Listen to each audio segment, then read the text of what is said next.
He locked the door from the outside. His own children, his pregnant wife.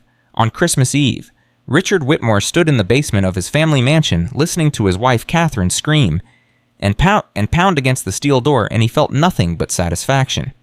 45 years later, a homeless pregnant woman named Elena Reyes would win this exact property in a lottery she never entered, and what she discovered buried beneath the house would expose the darkest secret in Tennessee history. Before we begin this incredible story, please subscribe to our channel and follow along until the very end. Drop a comment telling us which city you are watching from so we can see how far this story travels. Now let me tell you how this nightmare began. Elena Reyes pressed her forehead against the cold glass of her car window and watched the rain streak down like tears she had forgotten how to cry. 7 months pregnant, 34 years old, living in a rusted 2009 Subaru Outback in a Walmart parking lot in rural Tennessee. This was not the life she had planned. This was not the life anyone planned. The baby kicked hard, right against her bladder. "I know," Elena whispered, rubbing her swollen belly. "I know you're uncomfortable. Me too, little one, me too." She checked the clock on her dashboard. 2:47 a.m. The security guard would make his rounds at 3 hours. She had learned his schedule over the past 3 weeks, learned which parking spots were invisible from his usual route, learned how to recline her seat just enough to sleep but not enough to draw attention, learned how to survive. 3 years ago, survival had meant something different. 3 years ago, survival meant landing the Morrison & Associates account. Survival meant impressing the partners. Survival meant climbing the ladder at one of Nashville's most prestigious architecture firms while planning a wedding to a man who wore Italian suits and smelled like expensive cologne. David Chen. The name still burned like acid in her throat. She remembered the morning everything changed. A Tuesday. She had been reviewing blueprints for a community center when 2 FBI agents walked into her office. They asked about David's investment fund. They asked about client money. They asked about $340,000 that had vanished into offshore accounts. Elena had not known. She had signed papers David gave her because she trusted him. She had invested her savings in his fund because he was going to be her husband. She had believed every word he said because she loved him. The FBI believed her eventually. But her firm did not. Her clients did not. The newspapers that printed her name next to words like fraud and investigation did not care about her innocence. They cared about headlines. Her license was suspended, her reputation was destroyed, and David had boarded a flight to Singapore 3 days before the FBI came knocking. He had planned everything. The timing, the fall guy, the escape. He had used her, and when she was no longer useful, he had thrown her away like garbage. Elena's mother had held her while she cried. Margaret Reyes, 62 years old, retired school teacher, the strongest woman Elena had ever known. Margaret had told her daughter that this was not the end, that she would rebuild, that she would survive. 2 months later, Margaret was diagnosed with pancreatic cancer. The treatment was brutal. The bills were worse. Elena sold everything. Her car, her furniture, her grandmother's engagement ring that had been in the family for 4 generations. She sold her future to buy her mother a few more months. It was not enough. It was never enough. Margaret Reyes died on a Tuesday in April, holding her daughter's hand. Her last words were, "You're stronger than you know, mija. Promise me you'll find your way home." Elena had promised. She had no idea what it meant. She had no home left to find. The funeral costs took her last $3,000. The following week, she was evicted from her apartment. She spent 3 nights in a homeless shelter before the conditions became unbearable. The noise, the smell, the men who looked at her pregnant belly with hunger in their eyes. She bought the Subaru for $800 from a man who did not ask questions. She learned to park in different lots every night, learned which grocery stores threw away food at predictable times, learned which gym would let her shower without checking her membership, learned to become invisible. The pregnancy was an accident, a moment of weakness at a bar 6 weeks after her mother's funeral, a stranger with kind eyes and gentle hands. One night of pretending she was still human. One night of pretending someone still wanted her. She never saw him again. She did not even know his last name. Elena had scheduled the abortion 3 times. Each time she sat in the parking lot of the clinic, hands on the steering wheel, unable to go inside. She thought about her mother. She thought about being wanted. She thought about the fact that this child was the only family she had left in the world. She kept the baby, even though keeping meant starving, even though keeping meant freezing, even though keeping meant watching her reflection in gas station mirrors and seeing a stranger stare back. The security guard's flashlight swept across the parking lot. Elena slid down in her seat, holding her breath, waiting for him to pass. He did not see her. He never saw her. Nobody saw her anymore. The next morning, she drove to a diner called Mama's Kitchen. It was one of 3 places in town that did not chase her away when she sat in a booth and ordered coffee she could barely afford. The owner, a woman named Gloria, sometimes slipped her free toast, sometimes looked the other way when Elena refilled her water cup 7 times to fill her empty stomach. Today, there was someone new at the counter, a woman in her late 60s, maybe early 70s. Gray hair pulled back in a tight bun. Police uniform pressed and perfect. A face that had seen too much and somehow still held kindness. The woman was watching Elena, not with suspicion, not with pity, with something else, something that made Elena uncomfortable. "You're Elena Reyes," the woman said.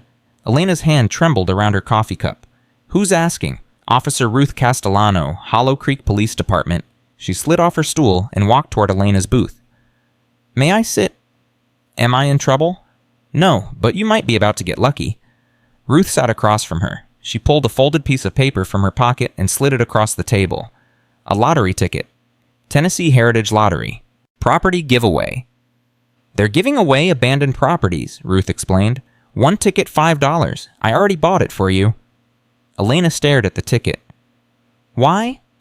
"Because there's a property in Hollow Creek that's been empty for 45 years.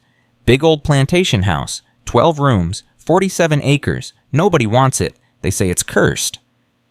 "And you think a homeless pregnant woman is the solution to a curse?" Ruth's lips curved into something that was almost a smile. "I think you're exactly who that house has been waiting for." Elena should have thrown the ticket away. She should have told this strange police officer to leave her alone. She should have driven to another town, another parking lot, another night of pretending she had not given up. Instead, she asked, "Why do they say it's cursed?" Ruth leaned back in the booth. Her eyes went distant, looking at something Elena could not see. The Whitmore family lived there, Richard and Catherine, 3 children. They vanished on Christmas Eve 1978, just disappeared. Dinner still on the table, presents still under the tree, car still in the garage. No bodies, no note, no explanation. What happened to them? Nobody knows. The official story is that Richard had gambling debts, that they fled in the middle of the night, but the people who actually knew them, Ruth shook her head. They don't believe that. They believe something terrible happened in that house. Something nobody wants to talk about. Elena looked at the lottery ticket. $5 she could not afford. A house she did not want. A curse she did not believe in. "Why me?" she asked again. Ruth's eyes met hers. Something flickered in them. Something old. Something painful.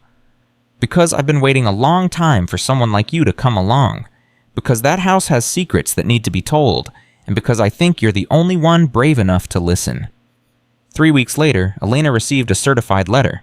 She had won. Whitmore Estate was hers. The drive to Hollow Creek took 4 hours.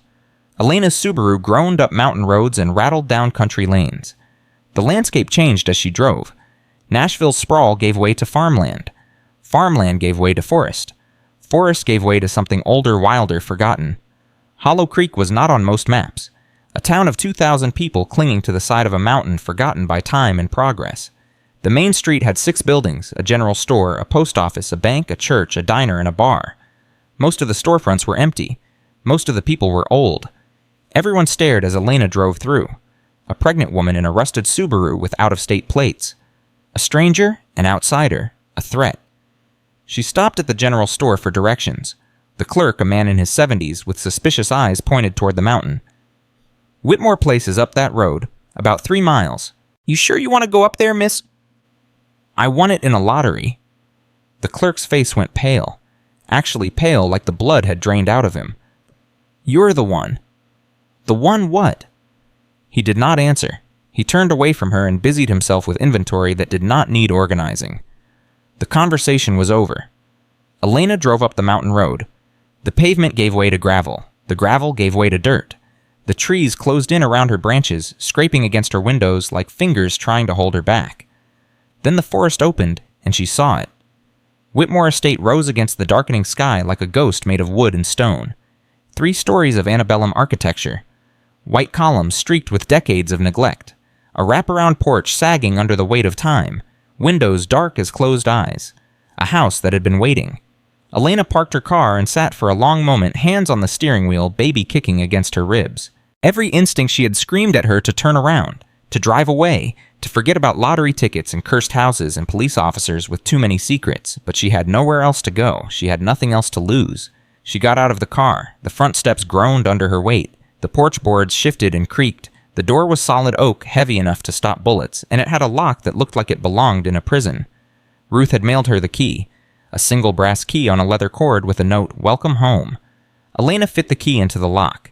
It turned smoothly as if it had been oiled yesterday instead of 45 years ago. The door swung open with a sound like a sigh. Inside, time had stopped. Elena stepped over the threshold and felt the temperature drop 10 degrees. The air smelled like dust and roses and something else, something metallic and old. She fumbled for a light switch, found one, and flicked it. Nothing. The power had been disconnected for decades. She used her phone's flashlight instead. The beam illuminated a parlor frozen in 1978. A Christmas tree stood in the corner, ornaments dulled by dust, but still hanging from branches that had somehow not collapsed. Presents wrapped in faded paper sat beneath it. Ribbons, rotted tags still attached. A garland of dried holly draped the fireplace mantel. A star made of tinfoil crowned the tree's top. Elena walked deeper into the house. The dining room waited beyond the parlor, and her flashlight revealed a table set for 5. Plates, glasses, napkins folded into swans. A turkey carcass in the center picked clean by rats in time, but still holding its shape like a skeleton at a feast. The grandfather clock in the hallway had stopped at 11:47 p.m. She climbed the stairs.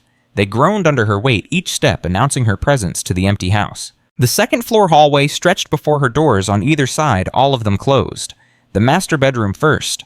Heavy masculine furniture. A cigar box on the dresser. Men's clothes in the closet pressed and waiting. A Bible on the nightstand open to a passage that had been underlined in red ink, "The sins of the father shall be visited upon the children." The teenage boy's room next. Football trophies on the shelf. Car magazines on the desk. A Vanderbilt pennant on the wall. A letter on the bed, folded but never mailed. Elena opened it. An acceptance letter. Thomas Whitmore Jr. had been going to college. Had been going to escape. The teenage girl's room. Pink walls. A vanity covered in dried makeup. A diary with a broken lock. Poetry journals filled with verses about love and loss and a boy named James. Elizabeth Whitmore had been a romantic. Elizabeth Whitmore had been 15 years old. The nursery at the end of the hall. Elena pushed open the door and her flashlight revealed something that made her blood freeze. 2 cribs, side by side. 2 mobiles hanging above them. Frozen mid-spin. 2 sets of baby clothes folded on 2 changing tables. 2 of everything. But every record she had read, every newspaper clipping she had found, every official document mentioned only one child. Rose Whitmore. Born March 3, 1972. Where was the second baby Elena backed out of the nursery? Her hand touched the door across the hall, the one she had passed without opening. It was different from the others. Heavier, darker. The wood was scarred around the lock as if someone had tried to scratch their way through. She tried the handle. Locked. None of the keys on her ring fit. She tried every one hand, shaking, baby kicking, heart pounding. Nothing worked. She pressed her ear to the wood and heard nothing. But she felt something. A coldness seeping through the door like breath from a tomb. That night, Elena made a bed on the parlor floor near the dead Christmas tree. She could not bring herself to sleep upstairs. Could not bring herself to close her eyes in a house full of locked doors and missing children. The wind howled outside. The house creaked and settled. Somewhere above, footsteps crossed the ceiling. Elena told herself it was the house settling. Old wood expanding, pipes in the walls, rats in the attic. But when she finally fell asleep, she dreamed of a little girl in a white dress standing at the top of the stairs, whispering, "You came back. You finally came back." She woke to sunlight streaming through dirty windows and the sound of someone knocking on the front door. Ruth Castellano stood on the porch holding a bag of groceries. "Thought you might need supplies." Elena let her in. They sat at the dusty dining table, brushing aside decades of cobwebs while Ruth unpacked bread and eggs and milk and cheese. Real food. Food Elena had not been able to afford in months. "You didn't just happen to drive up here with groceries," Elena said. "No. You've been waiting for me, planning this, the lottery ticket, the property, all of it." Ruth set down a carton of orange juice and met Elena's eyes. "Yes. Why?" Ruth was quiet for a long moment. Then she began to speak. "Thomas Whitmore Jr. was my boyfriend. We started dating junior year of high school. He was going to Vanderbilt in the fall. I was going to wait for him. We were going to get married after he graduated." "What happened?" "Christmas Eve 1978, we had plans. I was supposed to come to dinner at the estate, meet his family officially, but my car broke down on the mountain road. I waited for a tow truck for 3 hours. By the time I got here," Ruth's voice cracked, "they were gone.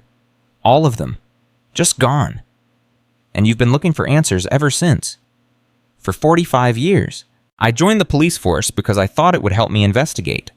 I've spent decades chasing leads that went nowhere, interviewing witnesses who suddenly lost their memories, fighting against people who wanted the truth to stay buried. Who wanted the truth buried?" Ruth's jaw tightened. "The Henderson family. Walter Henderson was Richard's business partner. They owned the coal mines together. When the Whitmores disappeared, Walter's son bought the mining rights. The family's been running this town ever since. Bradley Henderson is the mayor now. His grandfather's in the ground, but his money is everywhere." "You think the Hendersons had something to do with the disappearance?"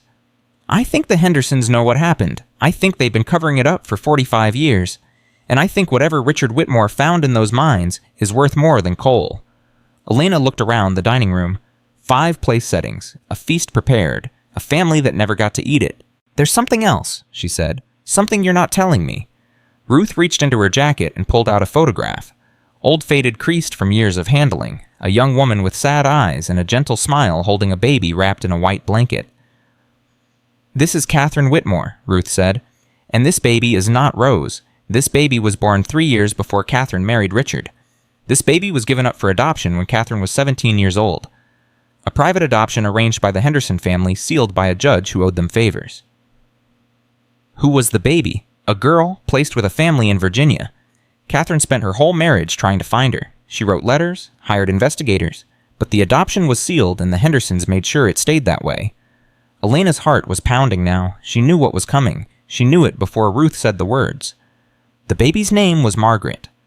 The name hit Elena like a physical blow. Margaret, her mother's name. "That's not possible," she whispered. "My mother grew up in Virginia. Her parents were James and Elena Reyes. Teachers, regular people. She never said anything about being adopted." "Eleanor couldn't have children. They told Margaret she was adopted when she was 18. She spent years trying to find her birth mother, but the records were sealed.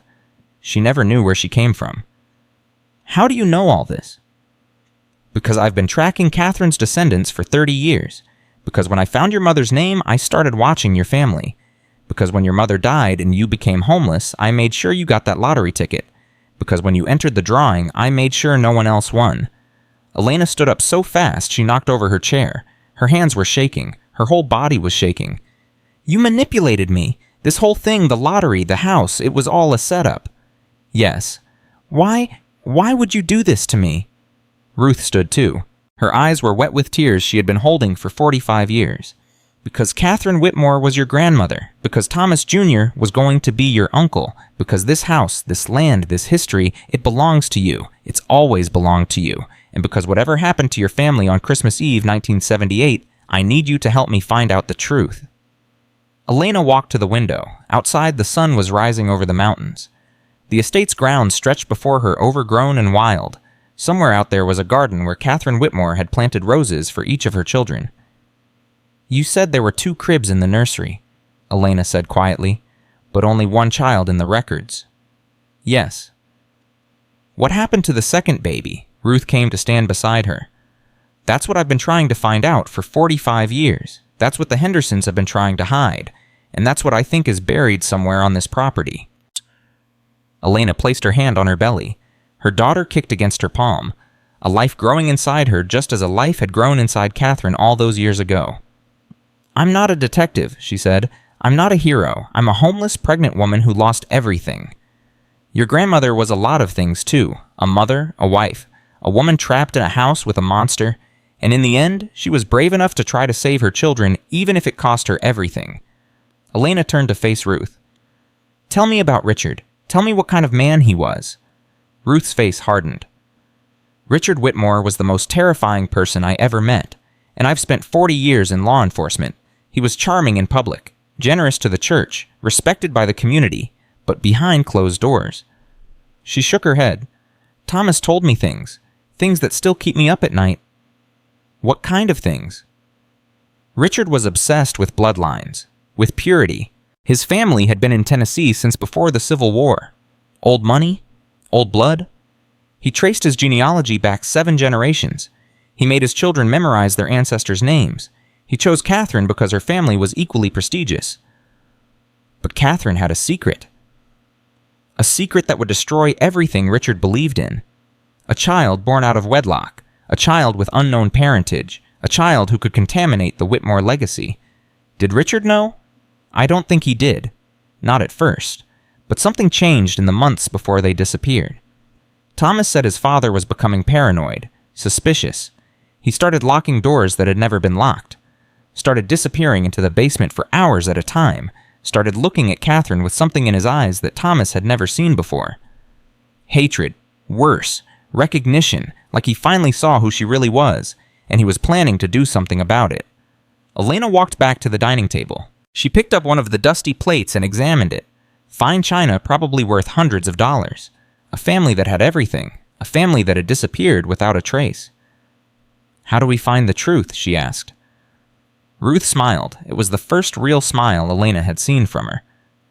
"We start by searching this house, room by room, floor by floor. Catherine was smart. If she knew Richard was dangerous, she would have left clues, evidence, something to help someone find the truth. And if the Hendersons try to stop us, then we'll know we're on the right track." They started in the master bedroom. Elena searched Richard's belongings while Ruth went through Catherine's things. The closet was full of expensive clothes that smelled like mothballs and decay. The dresser drawers held pocket watches, cufflinks, and a leather-bound journal with a lock. "Found something," Ruth said. She was holding a hat box from the top shelf of Catherine's closet. Inside, wrapped in tissue paper, was a diary, leather-bound, filled with handwriting so small it was almost impossible to read. "Catherine's personal journal," Ruth breathed. "I've been looking for this for 45 years. They sat on the dusty bed and began to read. The early entries were ordinary, a young bride writing about her new life, her husband, her home, her dreams of having children. Then the tone changed. March 15, 1975. Richard found out about the baby. I don't know how. Someone must have told him. He hasn't said anything yet, but I see it in his eyes when he looks at me. I see the questions. I see the suspicion. I see something else, too. Something that frightens me. April 2nd, 1975. He's been making phone calls. Late at night when he thinks I'm sleeping. I heard him say her name. Margaret. He knows her name. God help me, he knows her name. June 17, 1975. Richard has been digging in the basement. He says he's expanding the wine cellar. But I've seen the blueprints on his desk. There's something else down there. Something he's building. Something he's hiding. September 3rd, 1975. I found the adoption papers in his safe. He's been searching for Margaret. He's hired investigators. He's tracking her. He says he wants to meet her, but I know what he really wants. He wants to make sure the Whitmore bloodline stays pure. He wants to eliminate the threat. December 10th, 1978. I think Richard is going to kill us. I've been hiding supplies in the tunnels. Food, water, blankets, enough to survive for weeks if necessary. I've shown Rose where to hide if something goes wrong. I've told her to wait there no matter what she hears. Wait until someone comes to find her. December 24th, 1978. Tonight is Christmas Eve. Richard says he has a surprise for the family. Something special. Something we'll never forget. God help us. God help us all. That was the last entry. Elena set down the diary. Her hands were trembling. He planned it, she whispered. He planned everything. The surprise, Ruth said. Whatever he was building in that basement, that's where he took them. The wine cellar. We need to get into the basement. They found the basement door in the kitchen. It was padlocked with a chain so rusty it looked like dried blood. Ruth used a crowbar from her car to break it. The stairs descended into darkness. Ruth went first with a flashlight. Elena followed, one hand on the wall for balance, the other on her belly. The basement was vast, much larger than it should have been. Stone walls stretched into shadows. Wooden wine racks stood empty, their bottles long since removed. And at the far end where the foundation should have been solid rock, there was a door, a steel door with a padlock that had been broken decades ago. Ruth opened it. Beyond was a tunnel, 10 feet high, 8 feet wide, supported by wooden beams marked with initials RW, TW, WH, Richard Whitmore, Thomas Whitmore, Walter Henderson. They were mining, Ruth said, all three of them. But for what? The tunnel stretched into blackness. Elena could feel cold air flowing from somewhere deeper in the earth. She could smell something too. Water. Fresh water. They followed the tunnel for what felt like miles. The wooden beams gave way to stone. The stone gave way to natural caverns, and then they emerged into a chamber so vast their flashlights could not find the ceiling. In the center of the chamber, water bubbled up from the earth. A spring, crystal clear and cold. Beside the spring, papers scattered across a makeshift desk. Geological surveys, chemical analyses, mineral reports. Ruth picked one up and read it aloud. Primary mineral content lithium carbonate. Estimated concentration 47,000 parts per million. Commercial viability exceptional. Lithium, Elena said. For batteries, for electronics, it's worth billions, Ruth finished. This spring is sitting on one of the largest lithium deposits in North America. Richard found it, and he wanted it all for himself. But Walter Henderson was his partner. Was, until Richard decided he didn't want to share. They searched the chamber, more documents, more plans, letters between Richard and Walter showing their partnership deteriorating, threats, accusations, legal documents for a lawsuit that never happened. And then Ruth found something else, something that made her drop to her knees. A child's drawing, crayon on paper, a house with a Christmas tree, a family holding hands, a little girl in a white dress standing apart from the others waving. At the bottom in a child's handwriting, Merry Christmas from Rose, I love my secret hiding place. Ruth turned over the drawing. On the back, a map, a child's map, crude but clear. The chamber, the spring, a passage leading off to the right, and at the end of the passage, a heart with the letter R inside it. She had a hiding place, Ruth whispered. Catherine showed her where to hide, and she drew a map to help someone find her. They followed the passage. It narrowed as they went, forcing them to crouch, then crawl. Elena's belly scraped against the stone. Her baby kicked in protest. She kept moving. The passage opened into a small chamber, maybe 10 feet across, just big enough for a child to hide. And there in the corner, illuminated by their flashlights, was a skeleton. A child's skeleton curled in the fetal position, still clutching a porcelain doll, still wearing the tatters of a white dress, a locket around her neck tarnished black with age. Rose Whitmore had been found. Ruth began to cry. 45 years of searching, and this was what she found. Not a survivor, not an answer, just the bones of a little girl who had hidden so well that no one ever found her. Elena knelt beside the skeleton. Her hand reached for the locket, hesitated, then opened it. Inside were 2 photographs. On one side, Catherine Whitmore, smiling with her arms around 3 children. On the other side, a baby wrapped in a blanket with a caption written in faded ink, Margaret, my first love. Catherine had kept a picture of her firstborn daughter in the locket she gave to Rose, the daughter she had been forced to give away, the daughter she had never stopped searching for, the daughter who was Elena's mother. Elena closed her eyes and let the tears come. For Catherine, who had died trying to protect her children. For Rose, who had died alone in the darkness waiting for a rescue that never came. For Margaret, who had grown up never knowing where she came from. For herself, kneeling in a tomb beneath the house where her grandmother had been murdered. For all the Whitmore women lost and found and lost again. There's more, Ruth said quietly. She had been exploring the chamber while Elena grieved. Look! She pointed her flashlight at the far wall. More drawings covered the stone, not the cheerful crayon pictures from before. These were darker, desperate. A man with a red face screaming, a woman crying, children running, a door slamming shut. Fire, darkness, silence. And beneath the drawings scratched into the stone with what looked like a sharp rock. Daddy locked us in. Mommy said hide. I waited, but nobody came. I'm sorry I couldn't find the way out. I love you, Mommy. I love you forever.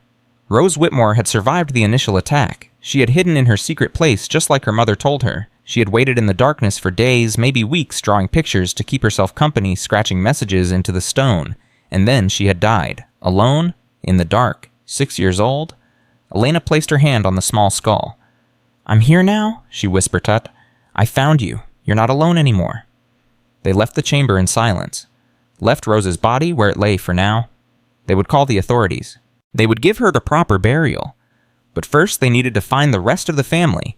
The main tunnel branched in 3 directions. They took the left branch first, following it for another 100 yards until they reached a wall of collapsed stone. Someone had tried to dig through years ago. Broken pickaxes lay scattered on the ground. Fingernails were embedded in the rocks. Someone had been trapped on the other side. Someone had tried to escape. They backtracked and took the middle branch. This one ended in a larger chamber supported by wooden beams like the entrance tunnel. Mining equipment sat rusted and abandoned. Carts, shovels, lanterns, and against the far wall, 3 more skeletons. They were huddled together, a woman and 2 teenagers based on their size.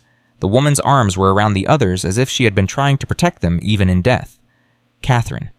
Thomas Jr. Elizabeth. He buried them alive, Ruth said. Her voice was hollow. He locked them in here and let them die. Elena examined the scene. The skeletons were near a door, heavy steel like the one at the entrance. The door was buckled outward as if something had exploded on the other side. There was a collapse, she said. Look at the beams. They're charred. There was a fire. The lanterns. If someone knocked over a lantern, Richard locked them in. Someone fought back. There was a fire and the tunnel collapsed, and he left them here to die. Ruth picked up something from the ground near Catherine's skeleton, a leather journal wrapped in a waterproof bag, somehow preserved after all these years. She was writing, Ruth said, until the very end. They opened the journal. Catherine's handwriting filled page after page, documenting the nightmare of those final days.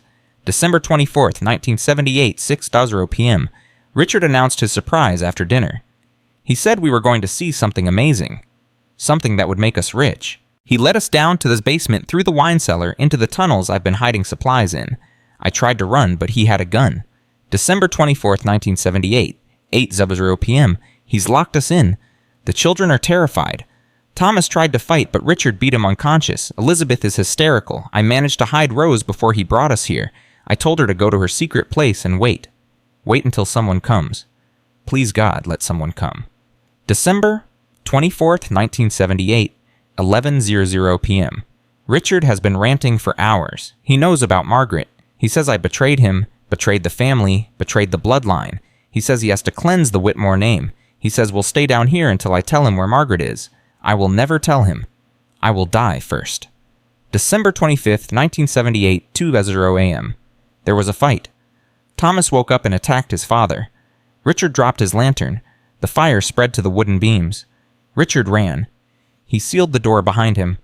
We're trapped. The air is filling with smoke. I can't breathe. The children are screaming. God help us. God help us all. December 25th, 1978, 3:00 a.m. Elizabeth has stopped breathing. Thomas is unconscious again. The smoke is too thick. I can't save them. I can't save anyone. But I can write. I can leave a record. I can make sure someone knows what really happened.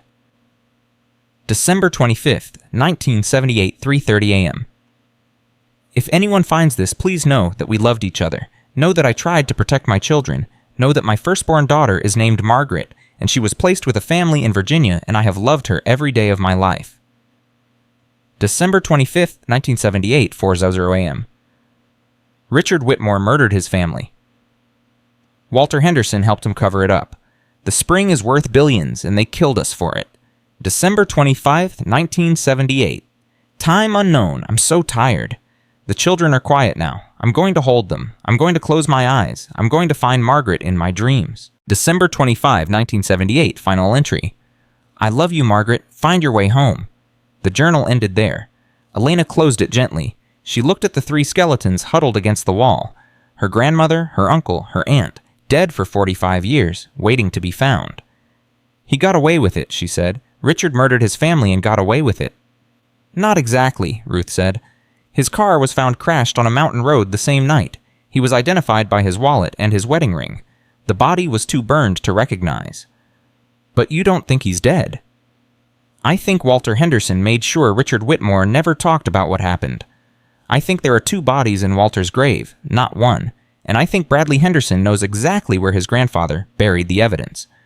Elena stood up. Her back ached. Her baby was kicking. Her grandmother's bones lay at her feet. Then we make him talk, she said. We expose everything. The murders, the cover-up, the lithium, all of it. It won't be easy. The Hendersons own this town. They own the police, the courts, the newspapers. They'll fight us every step of the way. I don't care. I've spent 3 years fighting for survival. I've lost my career, my home, my mother, my dignity. I've slept in parking lots and eaten from dumpsters and forgotten what it feels like to matter. Elena looked at Ruth. But I matter now. This matters. My grandmother died trying to protect her family. I'm not going to let her death mean nothing. Ruth smiled. It was a fierce smile. A warrior's smile. Then let's go to war. They emerged from the tunnels as dawn was breaking. The sun painted the mountains gold and orange. Birds sang in the trees. The world went on as if nothing had changed. But everything had changed. Elena stood on the porch of Whitmore Estate looking out at the property that was finally truly hers. 47 acres of land hiding a fortune. A house full of ghosts waiting for justice. A family that had been silenced for 45 years finally ready to speak. Her baby kicked. Strong, insistent, a reminder that life continued even in the presence of death. "I'm going to tell your story, Catherine," Elena whispered. "I'm going to tell the world what happened here, and I'm going to make sure no one ever forgets." Inside the house, the grandfather clock began to tick. After 45 years of silence, something had finally set it moving again. Time had stopped, on Christmas Eve 1978. Now at last it was starting to move forward. The news broke 3 days after Elena emerged from the tunnels. She had called the state police, bypassing the local department that Ruth warned her was compromised. Within hours, forensic teams descended on Whitmore Estate like locusts, their white vans and yellow tape transforming the property into a crime scene 45 years in the making. Elena watched from the porch as they carried out the bones of her grandmother, her uncle, her aunt, and little Rose. 4 body bags, 4 lives stolen. 4 Whitmores finally coming home. Ruth stood beside her, arms crossed, jaw tight. Bradley Henderson called an emergency town council meeting this morning. He's already spinning the story. Says Richard Whitmore was a disturbed man who killed his family and himself. Says the Hendersons had nothing to do with it. And people believe him. People in this town have been believing the Hendersons for 3 generations. It's easier than asking questions. Elena's phone buzzed. A text from an unknown number. She opened it and felt her blood turn cold. "Leave now or join your grandmother in the ground." She showed Ruth. The old woman's face hardened into something dangerous. "They're scared," Ruth said. "Good. Scared people make mistakes." That afternoon, Elena drove into town for supplies. She needed food cleaning products and prenatal vitamins she had been unable to afford for months. The pharmacy was her first stop. Harold Jenkins stood behind the counter, the same elderly pharmacist who had known the Whitmores personally. His eyes widened when he saw Elena. "You're the one," he said. "The one who found them." "Yes." Harold glanced toward the door, then leaned closer. "I need to tell you something. Something I should have told someone 45 years ago." "I'm listening." "The night the Whitmores disappeared, I was working late. Inventory night.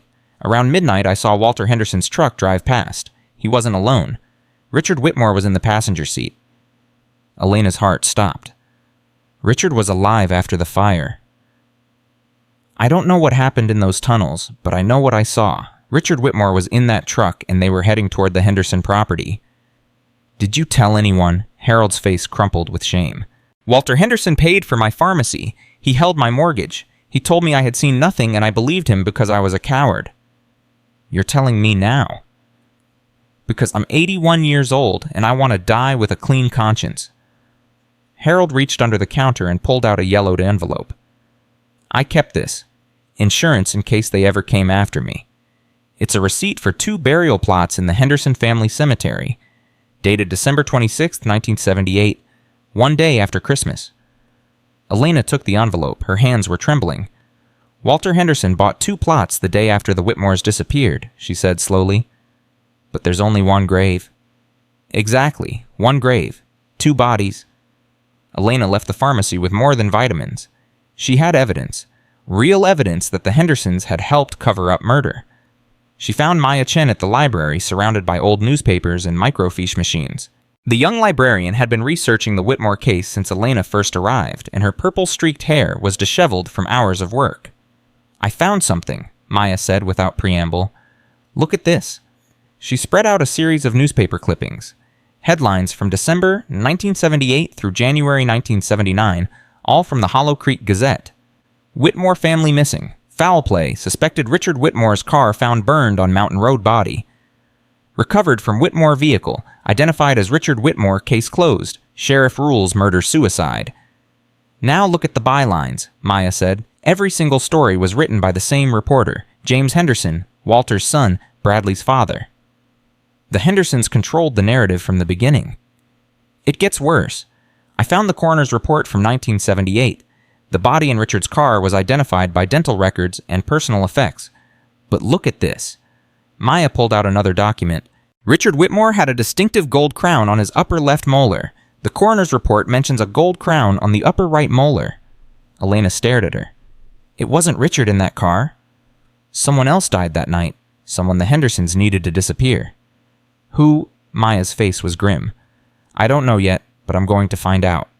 That evening, Elena returned to Whitmore Estate to find Ruth waiting on the porch with a visitor. A man in his 70s, thin and weathered with eyes that had seen too much. Elena, this is Samuel Cross, Ruth said. He was the sheriff in 1978. He was the one who closed the Whitmore case. Samuel Cross did not offer his hand. He stood with his shoulders hunched as if carrying an invisible weight. I did what Walter Henderson told me to do, he said. I signed off on reports I knew were lies. I buried evidence. I told myself it was for the good of the town. His voice cracked. But I've had 45 years to live with what I did. 45 years of nightmares. 45 years of seeing that little girl's face every time I close my eyes. Rose, Elena said. I knew she was still missing. I knew the search was called off too soon, but Walter said it was over and I listened. Tears streamed down his weathered face. When I heard you found her, I knew I had to come. I have to make this right before I die. What do you know? Samuel reached into his jacket and pulled out a cassette tape. Old, dusty, the kind that had not been manufactured in decades. December 26, 1978, he said, the day after Christmas. Walter Henderson came to my office. He was nervous, sweating. He didn't know I had started recording my meetings after a corruption scandal the year before. Elena took the tape. What's on it? Walter confessing to helping Richard escape. Walter explaining how they staged the car accident. Walter telling me exactly where Richard's body is buried. Samuel's voice dropped to a whisper. And Walter admitting that he killed Richard himself, shot him in the head and buried him in his family plot. Ruth grabbed Elena's arm. This changes everything. This is proof. There's more, Samuel said.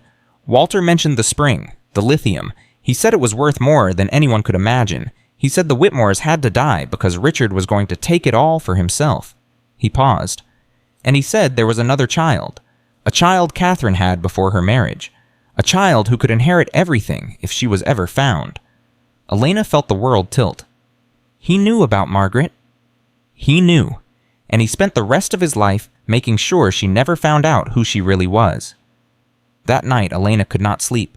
She lay in her makeshift bed on the parlor floor, listening to the house settle around her, thinking about her mother. Margaret Reyes had died, never knowing she was Catherine Whitmore's firstborn daughter, never knowing she had siblings who were murdered, never knowing she had a family legacy worth billions. She died thinking she was ordinary, thinking she was nobody special, thinking the hole in her heart, where her birth mother should have been, would never be filled. Elena placed her hands on her belly. Her daughter kicked against her palms. I'm going to tell her everything, Elena whispered. Your grandmother, your great-grandmother, all of it. You're going to know exactly where you come from. The baby kicked again, strong, insistent, as if she understood. The next morning, Elena drove to the county courthouse to file an official claim on the lithium rights. As Catherine's only living descendant, she had a legal right to everything the Whitmores had owned. The spring, the land, the fortune buried beneath her feet. The clerk behind the counter was a middle-aged woman with nervous eyes. She took Elena's paperwork, glanced at it, and her face went pale. I need to make a phone call, she said. Please wait. Elena waited. 5 minutes. 10, 15. The door behind the counter opened. Bradley Henderson walked through. He was 62 years old, silver-haired, handsome in the way of men who had never known struggle. He wore a suit that cost more than Elena's car. His smile was warm and practiced and completely false. Miss Reyes, he said, I've been hoping we could talk. I have nothing to say to you. That's unfortunate because I have quite a lot to say to you. He gestured toward a side door. Please, just 5 minutes. Elena should have refused. She should have walked out, but she wanted to look into the eyes of the man whose family had murdered hers. They sat in a small conference room. Bradley closed the door. I know what you're trying to do, he said. You want to claim the Whitmore estate. You want to expose what happened 45 years ago. You want to destroy my family. Your family destroyed mine first. My grandfather made mistakes. I won't deny that. But whatever happened in those tunnels, it happened before I was born. I had nothing to do with it. Then why are you threatening me? Bradley's smile flickered. I'm not threatening you. I'm offering you an opportunity. What kind of opportunity? $10 million, cash, deposited in any account you choose. In exchange, you sign over the mineral rights to the spring, drop your investigation, and leave Hollow Creek forever." Elena laughed. It was not a pleasant sound. "You think I can be bought?" "Everyone can be bought. It's just a matter of finding the right price. My grandmother died in those tunnels. My uncle, my aunt, a 6-year-old girl who hid in the darkness until she starved to death." Elena stood up. "There is no price high enough for that." Bradley's mask slipped. Just for a moment. Just long enough for Elena to see the monster underneath. "Be very careful, Miss Reyes. You're a homeless, pregnant woman with no resources, no allies, and no idea what you're dealing with. This town belongs to me. These people answer to me. And if you continue down this path, I will bury you right next to your grandmother." Elena leaned across the table. Her voice was steady, her hands were not. "My grandmother left a journal. She documented everything. Richard's plan, Walter's involvement, the murder, the cover-up, and I have a tape recording of your grandfather confessing to killing Richard Whitmore." Bradley's face went white. "You're bluffing. M.I. Samuel Cross recorded every meeting he had after 1977, including the one where your grandfather admitted to murder." For a long moment, neither of them spoke. Then Bradley stood. "You have no idea what you've started," he said, "but you're going to find out." He walked out. The door slammed behind him. Elena realized she was shaking. Her baby was kicking frantically as if sensing her fear. "It's okay," she whispered. "We're okay. He's scared. That means we're winning." But she did not feel like she was winning. She felt like she had just poked a rattlesnake and was waiting for it to strike. The strike came faster than she expected. That evening, Ruth called with news. The state police had been ordered to stand down. The investigation into the Whitmore deaths was being transferred to local jurisdiction, Bradley Henderson's jurisdiction. "He pulled strings," Ruth said, "called in favors, got someone in the governor's office to make it happen." "Can he do that?" "He just did." Elena hung up and walked to the window. Outside, headlights were coming up the mountain road. Not one car, several. A convoy approaching Whitmore Estate. She called Ruth back. "Someone's coming." "Get out of there, now." "I'm 8 months pregnant. I can't run." "Elena, listen to me. Bradley Henderson is not going to let you expose his family. Whatever he's planning, it's not going to be legal. Get out. Get somewhere safe." The headlights were closer now. Elena could make out trucks, pickups, the kind of vehicles that belonged to men who worked with their hands and did what they were told. She thought about running, thought about climbing into her Subaru and driving until she found somewhere safe. But there was nowhere safe. She had learned that in 3 years of homelessness. There was no place the world could not find you. No parking lot where you could hide forever. No escape from the people who wanted to hurt you. So she did the opposite. She turned on every light in the house. She opened the front door, and she stepped onto the porch. The truck stopped at the base of the driveway. Men got out. 8 of them. 10. 12. They carried flashlights and baseball bats and the casual confidence of men who had never faced consequences. Bradley Henderson stepped out of the lead vehicle. "Miss Reyes," he said, "you should have taken the money, and you should have learned from your grandfather's mistakes." Bradley laughed. "My grandfather's mistake was leaving witnesses. I don't intend to make the same error." Elena held up her phone. "I'm live streaming this entire conversation. Right now, 3,000 people are watching you threaten a pregnant woman on her own property." Bradley's smile vanished. "You're lying." "Check your phone. Look up the Hollow Creek Truth account on any social media platform. Maya Chen helped me set it up this afternoon. Every word you say is being broadcast to the world." One of the men checked his phone. His face went pale. He showed the screen to Bradley. "She's not lying, boss. It's everywhere." Bradley stared at Elena with something that looked almost like respect. "You're smarter than I gave you credit for." "I'm a survivor. That's what survivors do. We adapt." "This isn't over." "No, it's just beginning." Bradley and his men got back in their trucks. One by one, they drove away into the darkness. Elena watched them go. Her legs were trembling. Her heart was pounding so hard she could hear it in her ears, but she was still standing. She ended the live stream and called Ruth. "I saw the whole thing," Ruth said. 20,000 people saw it. It's already on the news." What happens now? Now, Bradley Henderson has a choice. He can keep fighting and destroy himself in public, or he can cut his losses and pray we don't have enough evidence to put him in prison. Do we have enough evidence? Ruth was quiet for a moment. We have the tape. We have Catherine's journal. We have Harold's receipt. We have Samuel's testimony, but Bradley's lawyers will fight everything. They'll claim the tape was doctored. They'll say the journal is a forgery. They'll argue that none of it is admissible. So we need more. We need the bodies. If we can prove Walter Henderson killed Richard and buried him in that grave, Bradley loses everything. Elena looked toward the Henderson property, invisible in the darkness, but somehow present, waiting. Then that's what we do, she said. We dig up the dead. The exhumation order took 2 weeks to obtain. 2 weeks of legal battles, media attention, and death threats. 2 weeks of sleeping with a baseball bat beside her bed and Ruth's number on speed dial. But finally, on a cold January morning, Elena stood in the Henderson family cemetery and watched as workers broke ground on Walter Henderson's grave. Bradley Henderson stood 50 feet away, surrounded by lawyers, his face a mask of carefully controlled rage. The cameras were there too. Local news. National news. A story that had captured the country's attention, pregnant homeless woman uncovers 45-year-old murder conspiracy. The workers dug for hours. The grave was deep.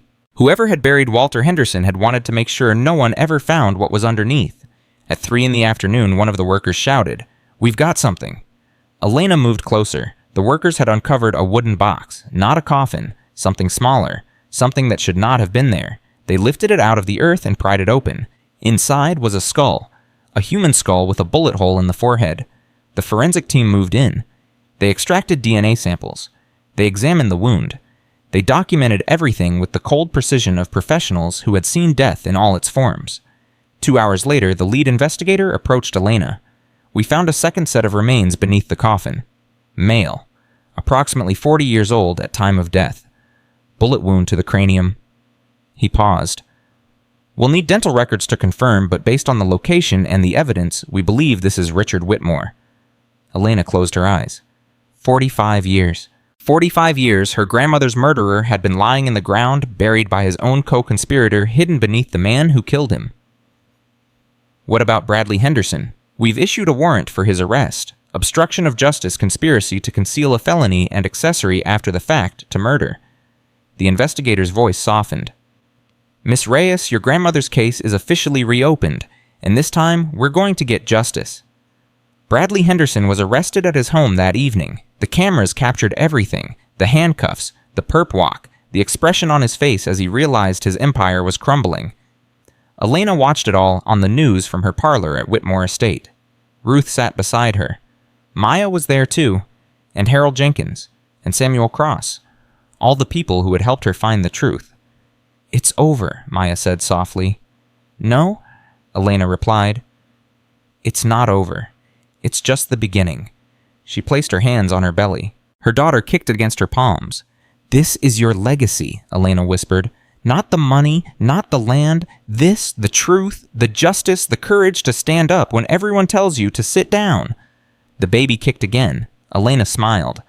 For the first time in 3 years, she felt something she had forgotten existed. Hope. The contractions started at 2:47 a.m. on a Thursday in February, 3 weeks before Elena's due date. She woke in the darkness of Whitmore Estate, gasping, her hands clutching her belly as pain ripped through her body like lightning. "No," she whispered. "Not yet. Please, not yet." But her body did not care about her plans. Her body did not care that she was alone in a house where her grandmother had been murdered. Her body did not care that the nearest hospital was 45 minutes away on mountain roads covered in ice. Elena grabbed her phone and called Ruth. No answer. She called Maya. No answer. She called 911 and a dispatcher told her an ambulance was on its way, but the roads were treacherous and it might take over an hour. An hour. She did not have an hour. The second contraction hit 6 minutes later, stronger than the first. Elena screamed into the empty house, her voice echoing off walls that had witnessed so much pain already. She tried to stand. Her legs buckled. She crawled toward the front door, thinking she could make it to her car, thinking she could drive herself to the hospital, thinking she could do this alone because she had done everything else alone for 3 years. She made it to the porch before the third contraction dropped her to her knees. The cold hit her like a slap. February in Tennessee, below freezing. Her breath formed clouds in the air. She was wearing nothing but a nightgown, and she was about to give birth on a porch where her great-aunt Rose had once played with dolls. "Help!" Elena called into the darkness. "Someone please help me." No one answered. The mountain was silent. The stars were cold and indifferent. Then headlights appeared on the road below. Elena watched them climb the mountain, winding back and forth, getting closer with each switchback. She prayed it was Ruth. She prayed it proved it was Maya. She prayed it was anyone who could help her. The vehicle pulled into the driveway. A truck, old and battered. A man got out. Elena's heart stopped. It was not Ruth. It was not Maya. It was a stranger. A man she had never seen before. Tall and thin, with gray hair and eyes that caught the porch light like mirrors. "Who are you?" Elena demanded, trying to stand, failing, collapsing back to her knees as another contraction seized her. The man rushed forward. "My name is Daniel Morrison. I drove all the way from Nevada. I saw you on the news. I think—" He stopped, his voice cracked. "I think I'm your cousin." Elena stared at him through a haze of pain. "What?" "Elizabeth Whitmore was my mother. She gave me up for adoption when she was 15. I've spent my whole life trying to find out where I came from." Daniel knelt beside her. "I'm sorry. I know this is the worst possible timing, but I had to come. I had to know." Another contraction. Elena screamed. Daniel caught her before she fell. "You're in labor," he said. "We need to get you to a hospital." "No time." Elena grabbed his arm. "The baby's coming now." Daniel's face went pale. "I don't know how to deliver a baby." "Neither do I." Elena laughed, a desperate sound that was half sob. "But we're about to learn together." Daniel carried her inside. He laid her on the parlor floor on the same blankets where she had been sleeping for months. He called 911 again and put the phone on speaker while the dispatcher talked him through what to do. "I need clean towels," he said, running to the bathroom. "Hot water, something to cut the cord." Elena lay on her back, staring at the ceiling, breathing through contractions that came faster and faster. This was not how she had imagined giving birth. This was not the hospital room with doctors and nurses and epidurals. This was a haunted house on a frozen mountain with a stranger who claimed to be her cousin. But life had stopped being what she imagined a long time ago. Daniel returned with towels and a pot of water he had heated on the stove. His hands were shaking, his face was white, but his voice was steady. "The dispatcher says you're fully dilated," he said. "The baby's coming. You need to push." Elena pushed. She screamed. She cursed. She called out for her mother, for her grandmother, for anyone who could help her through this moment. And then at 4:23 a.m. in the parlor of Whitmore Estate, surrounded by the ghosts of her murdered family, Elena Reyes gave birth to a daughter. Daniel caught the baby. He cleared her airway. He cut the cord with kitchen scissors sterilized in boiling water. And when the baby let out her first cry, piercing and perfect and alive, he began to weep. "She's beautiful," he said, placing the baby in Elena's arms. "She's absolutely beautiful." Elena looked at her daughter, red-faced and wrinkled and screaming with the outrage of being born into such a cold world. 10 fingers, 10 toes, a head full of dark hair, eyes that would not open for days but would eventually be the same shade of brown as Catherine Whitmore's. "Grace?" Elena whispered. "Her name is Grace Catherine Reyes." The ambulance arrived 20 minutes later. By then, the baby was nursing and Elena was wrapped in blankets, and Daniel was sitting beside them like he had always been there, like he had always been family. Ruth arrived 5 minutes after the ambulance. She had been at the police station all night dealing with a new development in the Henderson case and had not seen Elena's calls until it was too late. "I'm so sorry, Ruth said, tears streaming down her face. "I should have been here." "It's okay," Elena said. "Someone else was." Ruth looked at Daniel. "Who are you?" "My name is Daniel Morrison. Elizabeth Whitmore was my mother." Ruth's face went through a series of emotions. Shock, disbelief, recognition, and finally something that looked like joy. "Thomas told me about you," she whispered. "He told me his sister had a baby when she was 15, a baby their father made her give away. We looked for you for years after the disappearance, but the adoption records were sealed."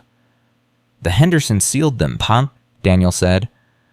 "Walter Henderson arranged the whole thing. He paid for the clinic. He chose the adoptive family. He made sure I could never find out where I came from." Until now. Until now. To me, the paramedics insisted on taking Elena and Grace to the hospital for observation. Daniel followed in his truck. Ruth followed in her patrol car. A caravan of survivors heading down the mountain as the sun rose over the Tennessee hills. At the hospital, Elena was examined and declared healthy. Grace was examined and declared perfect. They were given a private room with a view of the mountains, and for the first time in 3 years, Elena slept in a real bed with clean sheets and warm blankets. When she woke, Daniel was sitting in the chair beside her bed holding Grace in his arm. "She has Elizabeth's nose," he said softly. "I've seen pictures. She has my mother's nose." Elena studied his face, the shape of his jaw, the set of his eyes. features that echoed her own in ways she was only beginning to understand. "How did you find out about the adoption?" she asked. "My adoptive parents told me when I was 18. They said my birth mother was a young girl from Tennessee who wasn't able to keep me. They didn't know anything else." Daniel's voice was heavy with old pain. "I searched for 30 years, hired investigators, submitted DNA to every database I could find. Nothing. But then you saw the news." "I saw the news. I saw the names. Elizabeth Whitmore, age 15 when she died. The timeline matched. The location matched. I submitted my DNA to the forensic database they set up for the case." He paused. "I got the results yesterday. Elizabeth Whitmore was my biological mother. Thomas Whitmore Jr. was my uncle. Catherine Whitmore was my grandmother. And I'm your cousin." "And you're my cousin." Daniel smiled. It was a sad smile full of grief for the family he had never known. "I spent my whole life feeling like something was missing. Like there was a hole in my chest where my history should be. Now I know why." Elena reached for his hand. "You're not alone anymore. Neither of us is." Ruth appeared in his doorway. Her face was grave. "We need to talk," she said. "Something's happened." They gathered in Elena's hospital room. Ruth, Maya, Daniel, Harold Jenkins, Samuel Cross, all the people who had helped uncover the truth about the Whitmores. Ruth stood by the window, her back straight, her voice controlled. "Bradley Henderson made bail this morning," she said. "His lawyers argued that he wasn't a flight risk. The judge agreed." Elena felt her blood turn cold. "He's free. For now, the trial is set for June, but in the meantime he can do whatever he wants. Including coming after us. Including that." Maya spoke up. "There's something else. I've been going through the Henderson family records at the courthouse. Financial documents, property transfers, that kind of thing, and I found something strange. Strange how Walter Henderson didn't just help cover up the Whitmore murders. He systematically erased every trace of them. He bought their property. He bought their businesses. He bought the newspaper that covered the story. He even bought the cemetery where they would have been buried. We know all this. But here's what we didn't know." Maya pulled out a folder. 6 months before the Whitmores disappeared, Walter Henderson took out a life insurance policy on Richard Whitmore. $2 million, with himself as the beneficiary. The room went silent. "He planned it," Elena said slowly. "Walter didn't just help cover up the murder. He planned it. He manipulated Richard into killing his family so he could take everything. And when Richard tried to escape, Walter killed him too," Ruth added. "Collected the insurance money, took over the mining rights, built his empire on the bodies of 5 people. "Sick," Daniel said quietly. Everyone turned to look at him. 6 people. You keep forgetting about the baby Elizabeth gave away. Walter made sure I could never find my family. He stole my history along with everything else." Harold Jenkins cleared his throat. "There's more. I've been thinking about that night. December 24th, 1978. I saw Walter's truck drive past my pharmacy with Richard in the passenger seat. But there was someone else in the back. I didn't mention it before because I couldn't see clearly, but I've been thinking about it for weeks and I'm sure now. Who was it? A woman, young, with dark hair?" Harold's voice dropped. "I think it was the Hendersons' housekeeper, a girl named Maria Santos. She disappeared the same night as the Whitmores. Everyone assumed she went back to Mexico, but what if she didn't?" Ruth's face went pale. "Are you saying there might be another body?" "I'm saying Walter Henderson had a witness, and witnesses have a way of disappearing around that family." The investigation expanded. State police searched the Henderson property. They brought in ground-penetrating radar and cadaver dogs and forensic archaeologists. 3 days later, they found Maria Santos. She was buried behind the Henderson family barn in a shallow grave that had been undisturbed for 45 years. A young woman, 23 years old.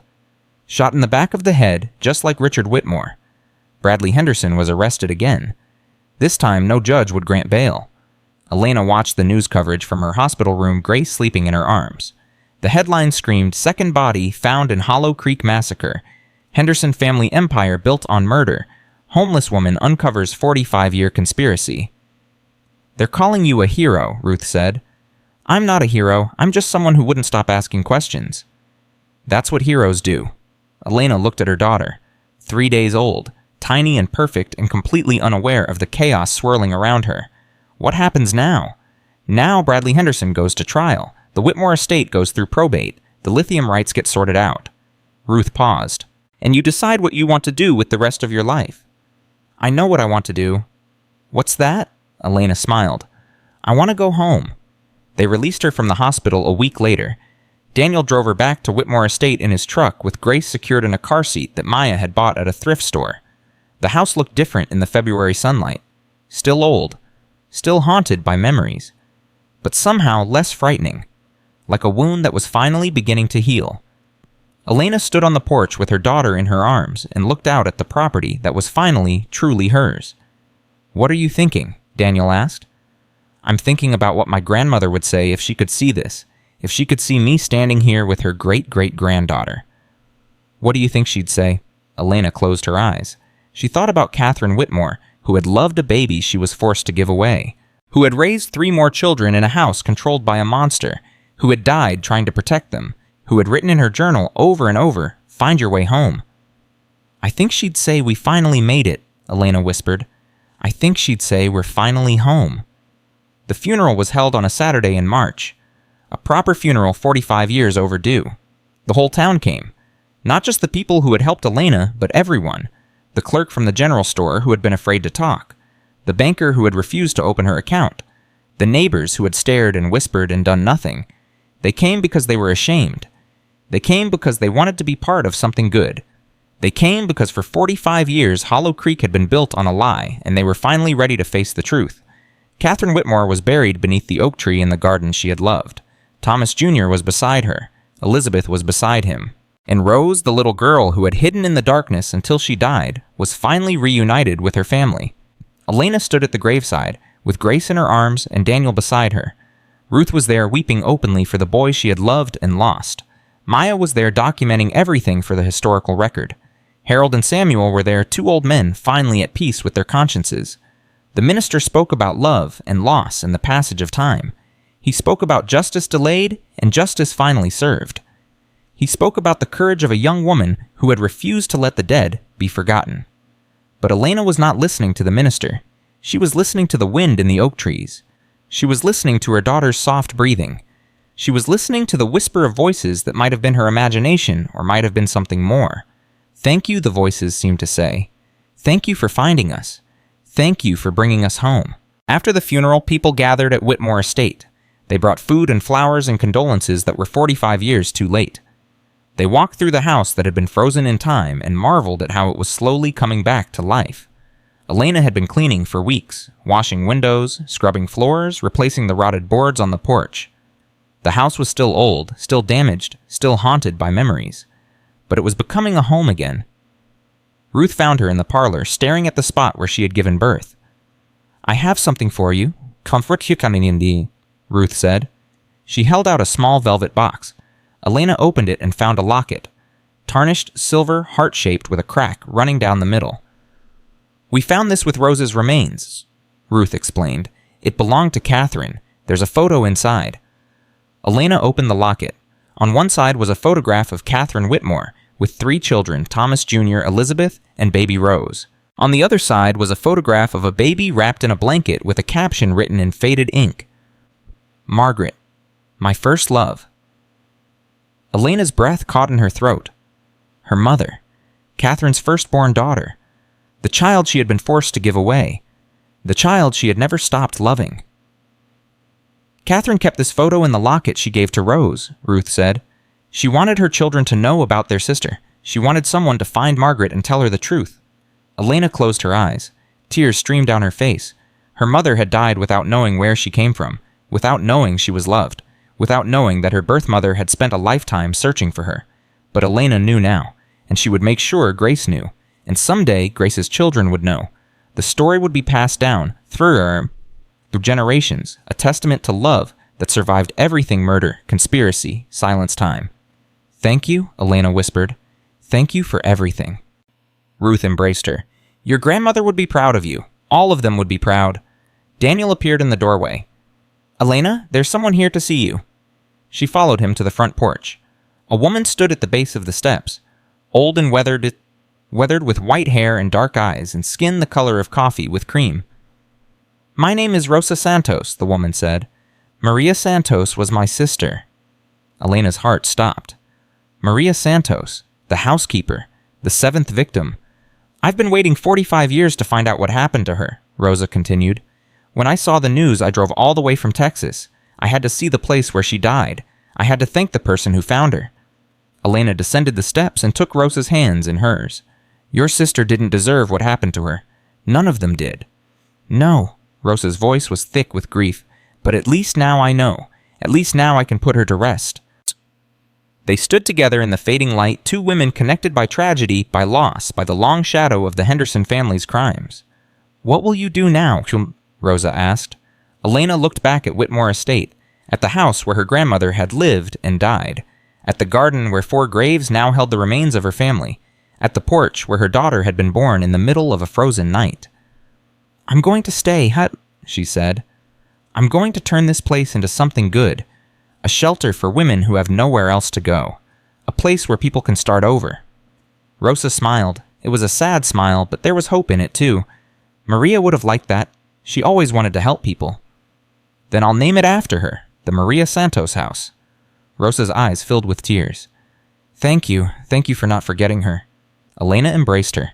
"I won't forget any of them, not ever." That night, after the last guest had left and the house was quiet, Elena sat in the nursery with Grace in her arms. The room had been cleaned and repainted. The 2 cribs were gone, replaced by a single bassinet. The walls were no longer pink, but a soft yellow, the color of sunshine and new beginnings. She looked at her daughter's sleeping face and thought about all the women who had come before her. Catherine, who had loved too much and lost everything. Margaret, who had searched for her origins and never found them. Elizabeth, who had given up a child and died at 15. Rose, who had hidden in the darkness and waited for a rescue that never came. Maria, who had witnessed something terrible and paid with her life. All of them gone now, all of them at rest. But their stories lived on. In Elena, in Grace, in the house that was finally becoming a home. "I'm going to tell you about them," Elena whispered to her daughter. "Every night before you go to sleep, I'm going to tell you about the women who came before you. The brave ones, the broken ones, the ones who survived and the ones who didn't." Grace stirred in her sleep. Her tiny hand found Elena's finger and held on tight. "You come from a long line of survivors," Elena continued. "Women who faced impossible odds and refused to give up. Women who loved fiercely and fought desperately and never stopped hoping for something better." She kissed her daughter's forehead. "That's your legacy, not the money, not the land, not even the justice we finally won. Your legacy is the strength that runs through your blood, the courage that your great-great-grandmother passed down to your great-grandmother, who passed it down to your grandmother, who passed it down to me." Elena stood and carried Grace to the window. Outside, the moon was rising over the Tennessee mountains. The oak tree in the garden cast long shadows across 4 graves. "And now I'm passing it to you," she whispered. "You're a Whitmore woman, Grace Catherine Reyes, and Whitmore women never give up." In the garden below, the wind stirred the branches of the oak tree. For a moment, just a moment, Elena thought she heard voices on the breeze. Women's voices, laughing, crying, singing a lullaby she did not recognize but somehow knew. "Thank you," the voices seemed to say. "We've been waiting so long. Thank you for bringing us home." Elena closed her eyes and let the tears fall. "You're welcome," she whispered into the darkness.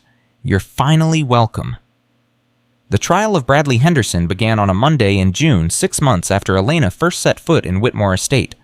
The courthouse in Nashville was packed with reporters, spectators, and survivors of the Henderson family's decades of corruption. Elena sat in the front row with Grace in her arms, Daniel beside her, and Ruth on her other side. Bradley Henderson entered the courtroom in an orange jumpsuit, his silver hair now gray at the roots, his face hollowed by months in custody. He looked at Elena as he passed, and she saw something in his eyes that surprised her.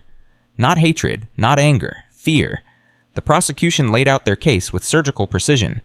Catherine's journal, Samuel's tape recording, Harold's receipt for the burial plots, the forensic evidence from the tunnels, the bodies of Richard Whitmore and Maria Santos. Document after document, witness after witness, building an unassailable mountain of evidence. Bradley's lawyers fought every step. They challenged the authenticity of the tape. They questioned the chain of custody for Catherine's journal. They argued that Bradley had been a child when the murders occurred and could not be held responsible for his grandfather's crimes. But then the prosecution called their final witness. The state calls Margaret Henderson to the stand. Elena's blood turned to ice. Margaret Henderson, Bradley's wife of 40 years, the woman who had stood silently beside him through every public appearance, every press conference, every denial. Margaret Henderson walked to the witness stand with the careful steps of someone carrying an unbearable weight. She was 60 years old, elegant and composed, but her hands trembled as she placed them on the Bible. "Do you swear to tell the truth, the whole truth, and nothing but the truth?" "I do." The prosecutor approached. "Mrs. Henderson, how long have you been married to the defendant?" 42 years. "And in that time, did your husband ever discuss his family's involvement in the Whitmore disappearance?" Margaret's eyes found Bradley's across the courtroom. Something passed between them. 42 years of secrets, 42 years of silence, 42 years of complicity. "Yes," she said. "He told me everything." Bradley shot to his feet. "Margaret, don't do this." "Mr. Henderson, sit down," the judge ordered. "Margaret, please, think about our children. Think about everything we've built." Margaret's face crumpled. Tears streamed down her cheeks, but when she spoke, her voice was steady. "I've been thinking about our children for 42 years. I've been thinking about what kind of legacy we're leaving them. A legacy built on murder, on lies, on the bones of innocent people." She turned back to the prosecutor. "I'm done protecting him. I'm done protecting all of them." The courtroom erupted. Reporters scrambled for their phones. Bradley's lawyers called for a recess. The judge banged his gavel until order was restored. "Mrs. Henderson," the prosecutor continued, "please tell the court what your husband told you about the night of December 24th, 1978. Margaret took a deep breath. Bradley was 16 years old that Christmas Eve. His father James woke him up around midnight and told him they had to help Grandpa Walter with something important. They drove to Whitmore Estate. Bradley saw Richard Whitmore being dragged out of the tunnel by his grandfather. Richard was begging for his life. What happened next? Walter shot Richard in the head, right in front of Bradley. Then he made Bradley help dig the grave. Elena felt the world tilt. Bradley Henderson had not just covered up the murders. He had participated in them. At 16 years old, he had helped bury the man who murdered her grandmother. "Did your husband tell you anything else?" "He told me about the housekeeper, Maria Santos. She saw everything. Walter couldn't let her live." Margaret's voice broke. Bradley held her down while his grandfather shot her. The courtroom exploded again. Bradley lunged toward the witness stand, screaming denials until 3 bailiffs wrestled him to the ground. The judge called a recess. Reporters flooded out to the courthouse. The story that had captivated the nation just became 100 times more explosive. Elena sat frozen in her seat, Grace crying against her chest, trying to process what she had just heard. "He was there," she whispered. "He was part of it from the beginning." Ruth put her arm around Elena's shoulders. "Now everyone knows. Now there's no escaping it." "But he was 16. They might show him leniency." "Maybe, but he spent the last 45 years covering it up, threatening witnesses, destroying evidence. That's not the act of a traumatized teenager. That's the act of a monster who chose to become his grandfather." The trial resumed 3 hours later. Margaret Henderson continued her testimony, revealing decades of secrets that Bradley had shared with her. The offshore accounts where the Whitmore fortune had been hidden. The judges and politicians who had been bribed to keep the investigation closed.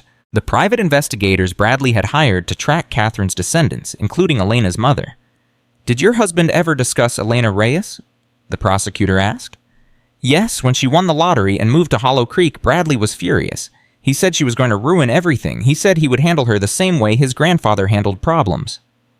"What did he mean by that?" Margaret looked at Elena. Her eyes were full of something that might have been apology. "He meant he was going to kill her." Elena's hands tightened around Grace.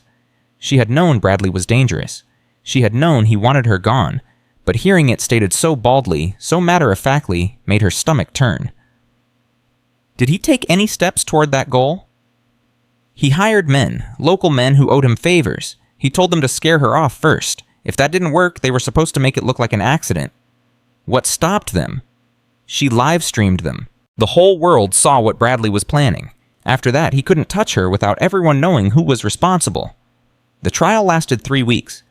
Every day brought new revelations, new horrors, new evidence of the Henderson family's half-century of corruption. They learned that Walter Henderson had been planning to steal the lithium rights for years before the murders. He had manipulated Richard into becoming paranoid about Catherine's past, knowing it would eventually drive him to violence. He had provided the steel door that sealed the Whitmores in the tunnel. He had watched them die and done nothing to help. They learned that James Henderson Bradley's father had been involved in covering up at least 3 other suspicious deaths over the years. Business rivals who had threatened to expose the family. Journalists who had asked too many questions. a private investigator who had gotten too close to the truth about Maria Santos. They learned that Bradley himself had continued the family tradition, bribing officials, intimidating witnesses, using his position as mayor to protect his interests and destroy anyone who threatened them. By the time closing arguments began, there was no question about the verdict. Bradley Henderson was found guilty on all counts. Murder in the second degree for Richard Whitmore and Maria Santos. Conspiracy to commit murder for the other Henderson family victims. Obstruction of justice. Witness tampering. Racketeering. The jury deliberated for less than 4 hours. The sentencing hearing was held 2 weeks later. Elena was given the opportunity to make a victim impact statement. She stood before the court with Grace in her arms and looked at the man who had terrorized her family for 3 generations. My grandmother was Catherine Whitmore. She was a mother who loved her children more than her own life. She died in a tunnel beneath her own home, holding her teenage children in her arms, writing a journal so that someone someday would know the truth. Elena's voice was steady. Her hands did not shake. My great-aunt Rose was 6 years old. She hid in a secret place her mother had shown her just like she was told. She waited in the darkness for days, drawing pictures on the walls, calling out for help that never came. She died alone, clutching a doll and a locket with her mother's picture inside. Bradley Henderson would not meet her eyes. My mother was Margaret Reyes. She never knew where she came from. She spent her whole life searching for answers that the Henderson family made sure she would never find. She died thinking she was ordinary, thinking she was nobody. She never knew she was Catherine Whitmore's firstborn daughter. Elena stepped closer to Bradley. You took everything from my family. Their lives, their legacy, their history. You built an empire on their graves and lived like a king, while their bones rotted in the darkness. She held up Grace. But you didn't take everything. You didn't take hope. You didn't take courage. You didn't take the love that passes from mother to daughter, generation after generation, no matter how hard you try to destroy it. Elena's voice rose. My daughter's name is Grace Catherine Reyes. She was born in the same house where my grandmother died. She carries the blood of 5 generations of women who survived everything the world threw at them, and she will never forget where she came from. She looked Bradley Henderson directly in the eyes. You wanted to bury us. Instead, you set us free. Bradley Henderson was sentenced to life in prison without the possibility of parole. He was 63 years old. He would die behind bars surrounded by concrete and steel instead of the empire his family had built on blood. Elena watched them take him away and felt something she had not expected. Not satisfaction, not triumph, just exhaustion and relief, and the beginning of something that might have been peace. The Henderson estate was seized by the state. The lithium rights reverted to the Whitmore family, meaning Elena. Overnight, she went from homeless to one of the wealthiest women in Tennessee. The money meant nothing to her, but what she could do with it meant everything. 3 months after the trial, Elena held a press conference on the steps of Whitmore Estate. Reporters from every major network crowded the lawn. Cameras flashed. Microphones were thrust toward her face. My grandmother Catherine Whitmore dreamed of creating a place where women in crisis could find safety and support, Elena announced. Today I'm making that dream a reality. She unveiled the plans for Whitmore Haven, a residential facility for homeless pregnant women and mothers with young children, 40 beds, medical care, job training, child care, everything Elena had needed during her 3 years on the streets and could not find. This facility will be built on the grounds where my family was murdered, but it will not be a monument to death. It will be a testament to survival, to hope, to the belief that no woman should ever have to choose between her safety and her child. The reporters shouted questions. Elena answered them calmly, professionally, with Grace sleeping in a carrier against her chest. Will you continue to live at Whitmore Estate? Yes, this is my home. This is where my daughter was born. This is where my family is finally at rest. What about the Henderson family's victims? Will they be remembered? We're creating a memorial garden. Every person the Hendersons harmed will have a place there. Catherine, Thomas, Elizabeth, Rose, Maria Santos, everyone whose life was cut short by greed and cruelty. What's next for you, Elena? She smiled. It was the first real smile she had felt in months. Next, I'm going to raise my daughter. I'm going to help other women rebuild their lives. And I'm going to make sure that no one ever forgets what happened here. The press conference ended. The reporters dispersed. Elena stood alone on the porch of Whitmore Estate looking out at the land that was finally truly hers. Ruth appeared beside her. How do you feel? Tired? Relieved? Scared? Scared of what? Of everything that comes next. I've spent 3 years surviving. I don't know how to do anything else. Ruth took her hand. You'll learn. You've already learned so much." Daniel came out of the house carrying 2 cups of coffee. He handed one to Elena and one to Ruth. "Maya just called. The foundation paperwork is finalized. Whitmore Haven is officially a non-profit organization, and we've already received over $2 million in donations." Elena shook her head in disbelief. $2 million? People believe in what you're doing. They want to help. She looked at Daniel, her cousin, her family, the man who had arrived on the worst night of her life and stayed to become one of the best parts of it. "I couldn't have done any of this without you, any of you." "That's what family does," Daniel said. "We show up for each other." That night, Elena walked through Whitmore Estate alone. Grace was sleeping in the nursery. Ruth and Daniel had gone home. The house was quiet, but not empty. Never empty. She stopped in the parlor where she had given birth 6 months ago. The room had been transformed. New furniture, fresh paint, a fire crackling in the fireplace. But she could still feel the echoes of that frozen night, the fear, the pain, the miracle of new life emerging from so much death. She climbed the stairs to the 2nd floor, past the rooms that had belonged to Thomas Jr. and Elizabeth and Rose. They were still preserved, but differently now. Not as tombs, as memorials, reminders of the young lives that had been stolen. She stopped at the door to the nursery, opened it quietly, looked at her daughter sleeping peacefully in her crib. "I'm going to tell you everything," she whispered. "When you're old enough to understand, I'm going to tell you about Catherine, who loved too much and lost everything, about Rose, who was brave until the very end, about your grandmother Margaret, who searched for home her whole life and never found it." Grace stirred in her sleep, her tiny fingers curled around the edge of her blanket. "But I also want you to know that their story doesn't end with death. It ends with you, with life, with the chance to build something better than what came before." Elena bent down and kissed her daughter's forehead. "You're the happy ending they never got, and I promise you I will spend the rest of my life making sure you know how much you're loved." She left the nursery and walked to the window at the end of the hall. Outside, the moon was rising over the Tennessee mountains. The oak tree in the garden cast long shadows across the 4 graves beneath its branches. Tomorrow, construction would begin on Whitmore Haven. Tomorrow, the next chapter of her life would start. Tomorrow, she would begin the long work of transforming tragedy into triumph. But tonight, she just stood at the window and breathed. For 3 years, she had been running from debt collectors, running from memories, running from a world that had made it clear she did not matter. Now, finally, she was still. She thought about her mother, who had spent a lifetime feeling incomplete. She thought about Catherine, who had died protecting the children she loved. She thought about Rose, who had waited in the darkness for a rescue that never came. And she thought about Grace sleeping peacefully in the nursery. The newest link in a chain of women that stretched back generations. The proof that love survives. That hope endures. That even the darkest stories can end in light. "I found my way home, Mom," Elena whispered into the darkness. "Just like you asked, I found my way home." The wind stirred the curtains. For a moment, just a moment, Elena thought she smelled roses. Her grandmother's roses, the ones Catherine had planted in the garden for each of her children. She closed her eyes and let the tears come. Not tears of grief, not tears of pain, tears of release, of healing, of a wound that was finally beginning to close. When she opened her eyes, the first rays of dawn were breaking over the mountains. A new day, a new beginning, a new chapter in a story that had been waiting 45 years to be written. Elena Reyes took a deep breath and walked downstairs to start her life. 5 years passed like water. Through fingers fast and slow, all at once, leaving Elena changed in ways she could not have imagined on that frozen night when she first pushed open the door of Whitmore Estate. Grace was 5 years old now, a whirlwind of dark curls in her great-great-grandmother's brown eyes.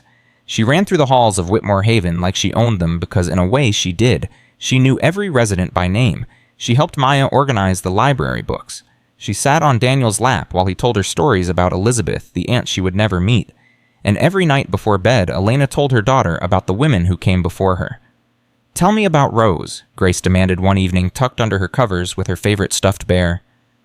"Tell me about the hiding place." Elena sat on the edge of the bed and took her daughter's hand. "Rose was 6 years old, just like you'll be next year. She was brave and kind, and she loved to draw pictures." "With crayons?" "With crayons." She drew pictures of her family and her house and the trees in the garden. And when something scary happened, her mommy showed her a secret hiding place where she could be safe. Grace's eyes were wide. Was she scared? Yes, baby, she was very scared, but she was also brave. She hid just like her mommy told her to, and she waited for someone to come find her. But nobody came. Not for a long, long time, but then I came, and I found her, and now she's not alone anymore. Grace thought about this for a moment. Is she with Grandma Catherine now, and Grandma Margaret? Yes, they're all together. They're watching over us right now. Grace looked at the ceiling as if she could see through it to heaven. Hi, Grandmas, she said solemnly. I'm taking good care of Mommy, don't worry. Elena kissed her daughter's forehead and tried not to cry. This was the life she had built from the ashes of everything she had lost. Not perfect, not easy, but real and good and hers. Whitmore Haven had grown beyond anything Elena had imagined. The original facility housed 40 women and children. Now there were 3 more locations across Tennessee. A job training center in Nashville, a legal aid clinic in Memphis, a network of support that had helped over 2,000 women rebuild their lives. Ruth had not lived to see most of it. She passed away peacefully in her sleep 2 years after the trial, finally at rest after a lifetime of searching for answers. Elena had been holding her hand when she took her last breath. Thank you, Ruth had whispered. Thank you for finishing what I couldn't. You did finish it, Elena told her. You brought me here. You gave me the truth. Everything that came after was because of you. Ruth smiled, and then she was gone. They buried her in the garden beside the Whitmores next to Thomas Jr., the boy she had loved 60 years ago. A 5th grave under the oak tree. A 5th rose bush planted in her memory. Daniel had become a permanent fixture at Whitmore Estate. He lived in the guest cottage, tending the gardens, helping with maintenance, greeting each new resident with the warmth of someone who understood what it meant to feel lost and finally found. He had spent 68 years not knowing where he came from. Now he was making up for lost time. Maya had married the previous spring a quiet man named James who worked as a carpenter and looked at her like she hung the moon. She was pregnant now, expecting a daughter in 3 months. She had already asked Elena to be the godmother. Harold Jenkins had passed away a year after the trial, his conscience finally clear. Samuel Cross had followed Sata 6 months later. The old generation was fading, but their courage had changed everything. Elena thought about them often. The people who had helped her find the truth. The people who had risked everything to expose 45 years of lies. Without them, she would still be sleeping in her car, pretending hope was something that happened to other people. The morning of June 15th started like any other morning. Grace woke up demanding pancakes.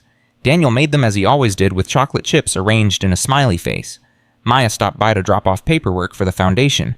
A new resident arrived, a woman named Sarah, who was 7 months pregnant and had been sleeping in a shelter for weeks.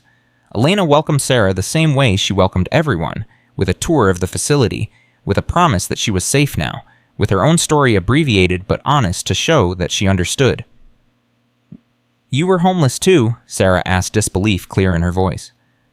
But you own all of this. I didn't always. 3 years ago I was sleeping in a Walmart parking lot, pregnant and alone, and convinced I would never matter to anyone again. What changed? Elena smiled. Someone gave me a chance. Now, I give other people the same thing. She was showing Sarah to her room when her phone buzzed, a text from a number she did not recognize. I know what really happened. We need to talk. Elena stared at the message. Her heart began to pound. She excused herself and stepped into the hallway to call the number. It rang 3 times before a woman answered. Elena Reyes.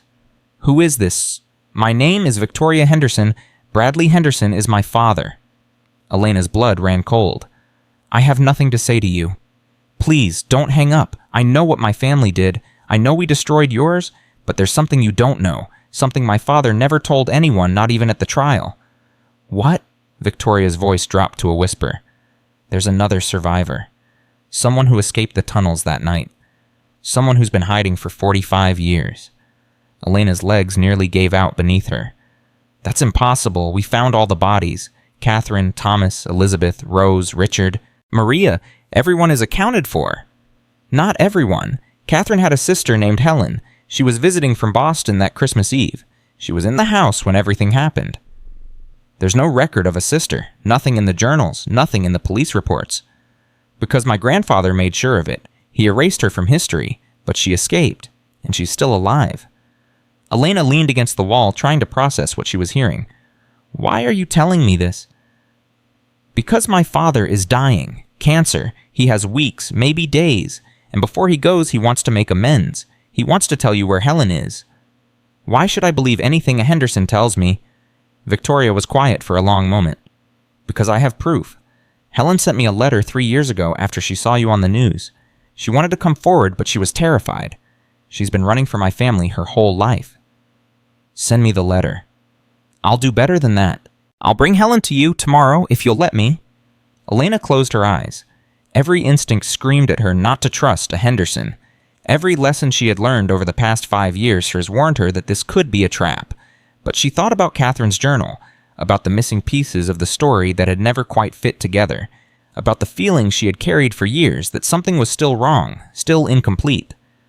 Tomorrow, she said. 10 o'clock, Whitmore Estate.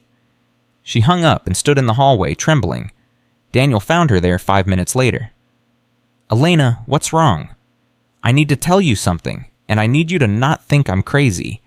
She told him about the phone call, about Victoria Henderson, about Helen. Daniel listened without interrupting. When she finished, his face was troubled. It could be a trick. The Hendersons have lied about everything else. I know. But you're going to meet her anyway. I have to know. If there's even a chance that someone from my family is still alive, I have to know. Daniel nodded slowly. Then I'll be there with you, whatever happens. That night, Elena could not sleep. She lay awake staring at the ceiling, thinking about Helen, Catherine's sister, a woman who had supposedly been erased from history, who had been hiding for 45 years, who had watched the news coverage of Elena's discovery and stayed silent. Why would someone who had escaped such horror remain hidden for so long? What was she afraid of? The next morning, Elena dressed Grace in her prettiest dress and left her with Maya. Mommy has a meeting. I'll be back soon. Is it a good meeting or a bad meeting? Grace asked. Elena kissed her forehead. I don't know yet, baby, but whatever it is, everything's going to be okay. She and Daniel waited on the porch of Whitmore Estate. At exactly 10 o'clock, a car pulled up the driveway. A woman in her 40s got out of the driver's side. Victoria Henderson. She looked nothing like her father. Dark hair, soft features, eyes that held shame and hope in equal measure. The passenger door opened and an elderly woman emerged. She was in her 80s, frail and stooped, with white hair and hands that trembled. But when she looked at Elena, her eyes were sharp, alert, haunted. You look just like her, the woman said. Her voice cracked. You look just like Catherine. Elena walked down the steps. Her heart was pounding so hard she could barely breathe. Helen? The old woman nodded. Tears began to stream down her face. I'm so sorry, Helen whispered. I'm so sorry I never came forward. I was terrified. Walter Henderson told me he would kill everyone I loved if I ever spoke about what happened. He had people watching me for decades. I ran and I hid and I let the world believe your family died without a witness. Elena reached out and took Helen's trembling hands. Tell me, she said. Tell me everything. They sat in the parlor where Elena had given birth to Grace 5 years ago. Victoria waited outside, giving them privacy. Daniel stood by the door, silent but watchful. Helen spoke for 3 hours. Her voice wavered for sometimes, broke completely at others, but she did not stop. She had arrived at Whitmore Estate on December 23, 1978. She was staying for the holidays, excited to see her sister and the children. Catherine had been different during that visit, nervous, jumping at sounds, watching Richard with fear in her eyes. She told me something was wrong, Helen said. She told me Richard had found out about Margaret, about the baby she gave away. She said he was planning something terrible. Why didn't you leave? Why didn't you call the police? I wanted to, but Catherine begged me to stay. She said if I left, Richard would know something was wrong. She said she had a plan. She was going to take the children and run on Christmas morning while Richard was sleeping. But she never got the chance. No, Helen's voice dropped to a whisper. On Christmas Eve after dinner, Richard made us all go to the basement. He said he had a surprise, a gift for the family. She described the tunnels, the steel door, the way Richard had locked them all inside and walked away without looking back. We were trapped for hours. Catherine tried to stay calm for the children. She told Rose to hide in the secret place she had shown her. She made Thomas and Elizabeth promise to be brave. And then Richard came back. He was drunk, ranting about bloodlines and purity and how Catherine had betrayed everything he believed in. Thomas attacked him. There was a fight. A lantern got knocked over. Helen closed her eyes. The fire spread so fast. The smoke was everywhere. Richard ran. He sealed the door behind him. How did you escape? Helen looked at her hands. There was a ventilation shaft, too small for an adult, but I was always thin. I managed to squeeze through. I crawled for what felt like miles. When I came out, I was in the woods behind the property. And you just left them? The words came out harsher than Elena intended, but she could not help it. Her grandmother had died in those tunnels, her aunt and uncle and great-aunt, and this woman had escaped and said nothing for 45 years. Helen flinched. I went back. I swear to you, I went back. But Walter Henderson was there. He and Richard were standing by the tunnel entrance. They were talking about what to do next, how to cover it up. You saw Walter. I saw everything. I saw Walter shoot Richard in the head. I saw him drag the body to his truck. I saw him give orders to his son about what to tell the police. And you didn't report it. I tried. I called the sheriff the next morning, but Samuel Cross was already bought. He told me there was no evidence of foul play. He told me to leave town and forget what I saw. And then Walter Henderson found me. Helen's voice trembled. He told me he knew where I lived. He knew where I worked. He knew the names of everyone I cared about. He said if I ever spoke a word about what happened, he would destroy them all. So you ran. I ran. I changed my name. I moved to Canada. I spent 45 years looking over my shoulder, waiting for Walter's men to find me. She looked at Elena. And then I saw you on the news. This woman who had won the estate. This woman who was digging up the truth. And I knew I couldn't stay silent anymore. But you did stay silent for 3 more years. I was afraid. Even after Walter died, even after Bradley was arrested, I was afraid. Old habits are hard to break. Helen reached out and took Elena's hand. But I'm here now. I'm ready to tell the world what I saw. I'm ready to finally honor my sister's memory. Elena looked at this woman who had spent a lifetime hiding. Part of her wanted to rage at her, to scream about all the years of silence, about her mother who had died never knowing the truth, about the justice that had been delayed because Helen was too afraid to speak. But another part of her understood. Fear was a powerful thing. It could make you do things you never thought possible. It could keep you running long after the danger had passed. What do you want from me? Elena asked. Nothing. I don't want anything. I just wanted you to know that you're not alone, that someone remembers Catherine, that someone saw what she sacrificed for her children. Helen's eyes were wet with tears. She loved you, you know. Not you specifically, but Margaret, the baby she gave away. She talked about her all the time. She said someday when it was safe she would find her. She would tell her how much she was loved. Elena felt the tears coming. She did not try to stop them. My mother spent her whole life searching for answers. She died thinking she was nobody, thinking the hole in her heart would never be filled. I know, and I'm sorry. I'm so sorry I didn't come forward sooner. I'm sorry I let fear win for so long. Elena looked at Helen for a long moment. Then she stood and walked to the window. Outside, the sun was setting over the Tennessee mountains. The oak tree in the garden cast long shadows across the graves beneath its branches. 5 graves now, 5 roses blooming in the golden light. There's one more thing, Helen said quietly. Elena turned. What? Helen reached into her bag and pulled out a small wooden box, carved by hand, worn smooth by years of handling. Catherine gave this to me the night before she died. She said if anything happened to her, I was supposed to find Margaret and give it to her. She opened the box. Inside was a locket. Not the one they had found with Rose's body. A different one. Older. More worn. Open it, Helen said. Elena took the locket with trembling hands. She pressed the tiny clasp. Inside were 2 photographs.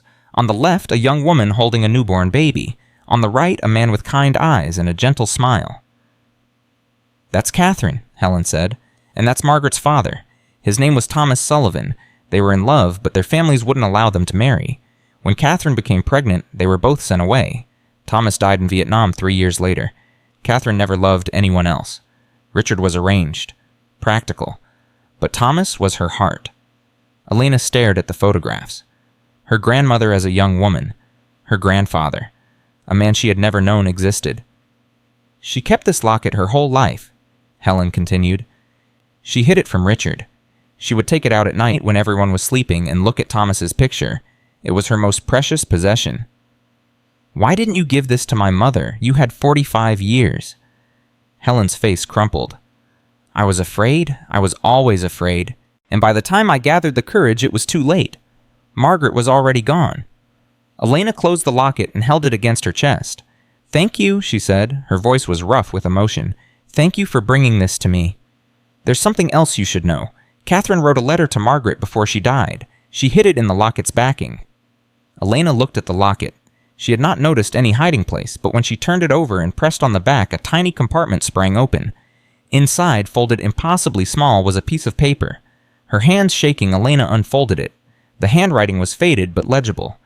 Elegant script that must have been Catherine's. "My dearest Margaret," she read. "If you are reading this letter, then the worst has happened, and I am no longer with you. But please know that not a day has passed when I have not thought of you. Not a day when I have not loved you.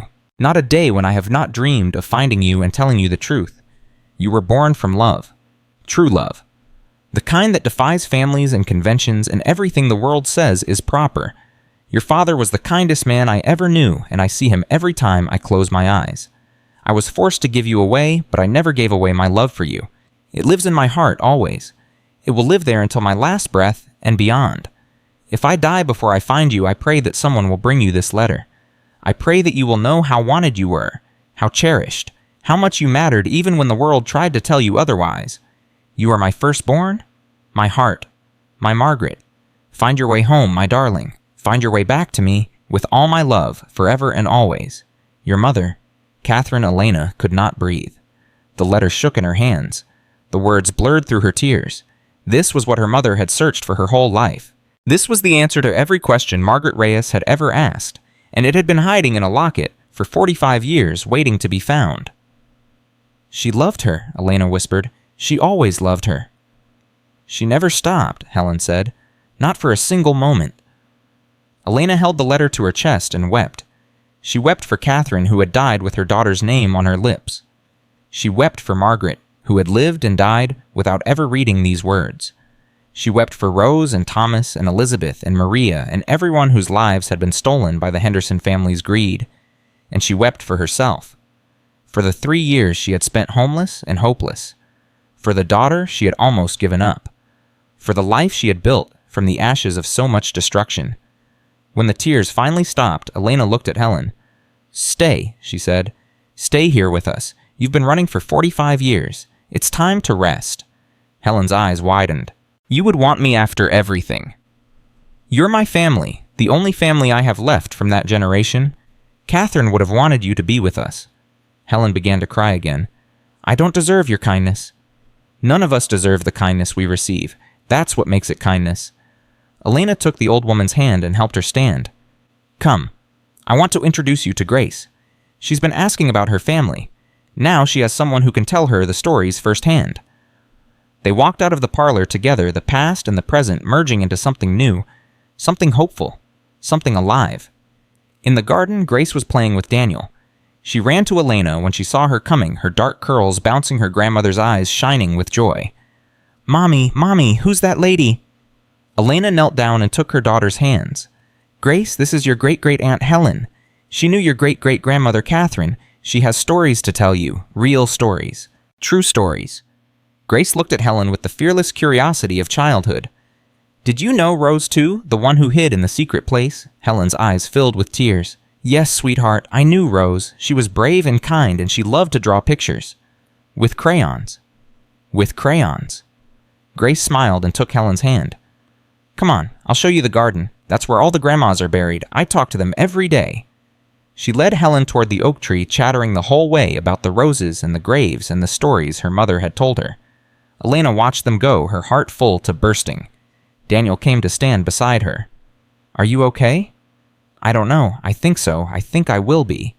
"You did something good today. You gave her a home. She gave me something too, something I didn't know I needed." Elena pulled out the letter and showed it to Daniel. He read it slowly, his eyes growing wet. "Your grandmother really loved her. She loved all of them. That's what killed her. That's what saved us." They stood in silence, watching Grace show Helen the graves. The little girl pointed at each headstone, explaining who was buried there, reciting the stories she had memorized like prayers. Maya arrived with dinner an hour later. Victoria Henderson had left, promising to return tomorrow to help Helen settle in. The house was full of life and noise and the smell of home cooking. They ate together in the dining room where the Whitmore family had sat down to their last meal 45 years ago. Elena at the head of the table, Grace beside her, Daniel across from them, Helen at the other end looking around with wonder at the home her sister had never gotten to see finished. "To family," Elena said, raising her glass. "The ones we lost, the ones we found, the ones we're still becoming." "To family," everyone echoed. After dinner, Elena carried Grace upstairs to bed. The little girl was exhausted from the excitement of the day, but she fought sleep with the determination of every 5-year-old. "Mommy, is Aunt Helen going to live with us forever?" "I hope so, baby. She's been alone for a very long time." "Like you were alone." "Yes, like I was alone." Grace thought about this. "But you're not alone anymore." "No, I'm not. Because you have me, and Uncle Daniel, and Maya, and all the ladies downstairs." "That's right." Grace nodded solemnly. "I'm glad you found us, Mommy. I'm glad you didn't stay alone." Elena kissed her daughter's forehead. "Me too, baby. Me too." She turned off the light and walked to the window. Outside, the moon was rising over the Tennessee mountains. The oak tree stood sentinel over 5 graves. 5 roses bloomed in the silver light. And somewhere, somehow, Elena could feel them watching. Catherine, Thomas, Elizabeth, Rose, Ruth, all the people she had lost, all the people who had helped her find her way. She placed her hand on the window glass as if she could reach through it and touch them. "Thank you," she whispered, "for everything, for the courage, for the truth, for Grace." The wind stirred the rose bushes, the branches swayed, and for just a moment Elena thought she heard a voice on the breeze. "You're welcome," the voice seemed to say. "We've been waiting so long." Elena smiled and let the tears come one last time. She had spent 3 years homeless. She had lost everything she thought mattered. She had given birth in a haunted house surrounded by the bones of her murdered family. But she had also found something she never expected. A home. A family. A legacy that stretched back generations and forward into eternity. Her grandmother had written in her final letter, "Find your way home." And Elena had. Not to a place. Not to a building. Not to land or money or any of the things the world said mattered. Home was Grace's laughter echoing through the halls of Whitmore Haven. Home was Daniel's steady presence in the garden. Home was Maya's friendship and Helen's stories and the 2,000 women who had walked through these doors and found the strength to start over. Home was the knowledge that she was not alone, that she had never been alone, that even in her darkest moments, sleeping in parking lots and eating from dumpsters, her family had been waiting for her, calling her, leading her here. Elena turned from the window and walked downstairs. The house was quiet now. Grace was sleeping. Helen had retired to her room. Daniel was reading in the parlor. She stepped onto the porch and looked up at the stars. Her daughter was safe. Her family was together. Her grandmother's legacy lived on in every woman who walked through the doors of Whitmore Haven. It had taken 45 years and 5 generations, but the Whitmore women had finally won. Not with violence, not with vengeance. Not with the weapons their enemies had used against them. They had won with love, with courage, with the stubborn refusal to stay buried. Elena Reyes had been homeless. She had been hopeless. She had been forgotten. But she had never been alone, and that made all the difference. She took one last look at the stars, whispered goodnight to the grandmothers she had never met, and walked back inside, to the life she had built from the ashes of everything she had lost. The door closed behind her.